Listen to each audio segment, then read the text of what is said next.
सब गलत है, या तो महाबेईमानी की तैयारी है। और एग्जिट पोल जो कल दिखाया गया, इनका सैंपल साइज कितना है, कैसे इनको पता लग जाता है? सब मैनेज्ड है और हम इसमें विश्वास नहीं करते। सर, कल इंडिया गठबंधन हुई है जिसमें 295 का क्लेम जो है इंडिया गठबंधन ने करा है, गवर्नमेंट फॉर्म करने की बात करें।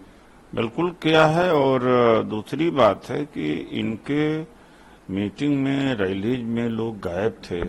मेरे खुद के लोकसभा, जहां से मैं चुनाव लड़ा, उत्तर पश्चिम लोकसभा से, और मैंने देखा है कि जो वोट देने वाले थे, मैं बीजेपी में पहले रहा, देखा हूं, वो चेहरे ही नहीं थे, बीजेपी माइंडेड लोग थे ही नहीं। तो कहां से जीत जाएंगे भाई?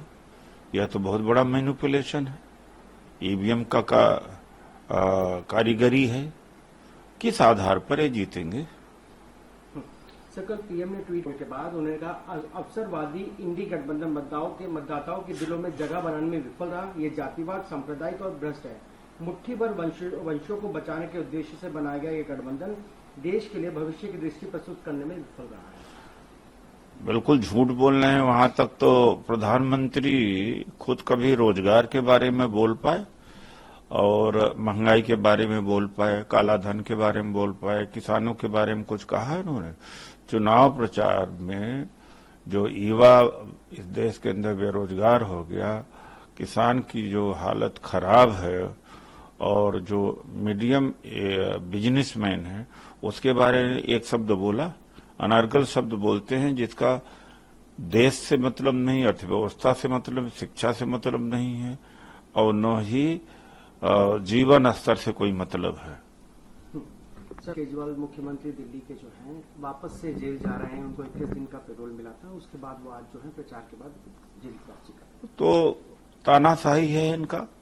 अगर अरविंद केजरीवाल अगर बीजेपी ज्वाइन कर ले, तो जिस तरह से अजीत पवार और छगन भुजबल, प्रफुल्ल पटेल और मधु कौड़ा, हेमंता बिस्वा शर्मा, नारायण राणे, शुभेंदु अधिकारी, रेड्डीज को माफ कर दिया गया, स्वागत किया गया, वैसे इनका भी हो जाएगा। तो आधार यह नहीं है कि किसने क्या किया। ज्यादातर जो भ्रष्ट लोग हैं और भ्रष्टतम लोग हैं, बड़े स्कैंडल वाले हैं, चाहे अडानी से लेकर पॉलिटिशियन, सब बीजेपी साइड में है। उनके खिलाफ तो कोई कार्रवाई नहीं होती। सर, राहुल गांधी ने विजयवीर के यहाँ पे जो पंजाब में है, उसके बाद उन्होंने प्रेसिडेंट को खत लिख के कहा है कि इसमें इंटरवेन करने की बहुत जरूरत है। अब पंजाब की धरती बड़ी क्रांतिकारी है, हरियाणा की बड़ी क्रांतिकारी है। यहाँ के युवा ज्यादातर फोर्स की तरफ जाते हैं, और यह तो कोई नौकरी है नहीं, ये तो एक तरह से ठेकेदारी है। 2.5-3 साल 4 साल के लिए, 2 साल तो ट्रेनिंग में लगेगा, 2 साल में और क्या करेगा, उसके बाद में उसको निकाल दिया जाएगा, उसकी जिंदगी बर्बाद हो जाएगी। तो राष्ट्रपति तो कुछ कर नहीं पाएंगे, लेकिन यह देश को बताने की जरूरत है। जब से रामनाथ कोविंद जी राष्ट्रपति बने, सत्यानाश हो गया इस संस्थान का, यानी राष्ट्रपति जो भवन का। और उसके बाद में मुर्मू जी वही, तो प्रधानमंत्री हर चीज कंट्रोल करते हैं। वहां से ही मैंडेट आता है, आदेश आता, किससे मिलना है, किससे नहीं मिलना है। तो दुर्भाग्य है कि हमारा संविधान बहुत कमजोर हुआ है, और राष्ट्रपति जो संस्था थी वो बिल्कुल ध्वस्त हो चुकी है।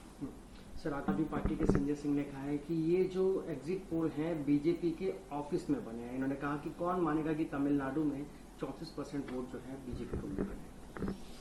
बिल्कुल ठीक कहा संजय सिंह जी ने। बहुत कहा कि मैनिपुलेशन हुआ है, और जानबूझ करके दिखावा किया मोदी जी ने साउथ में प्रचार करके, और ताकि जब वोट बढ़ जाए और सीटें बढ़ जाएं तो लगे कि देखिए मोदी जी का प्रचार है। वहां कोई जनाधार इनका नहीं।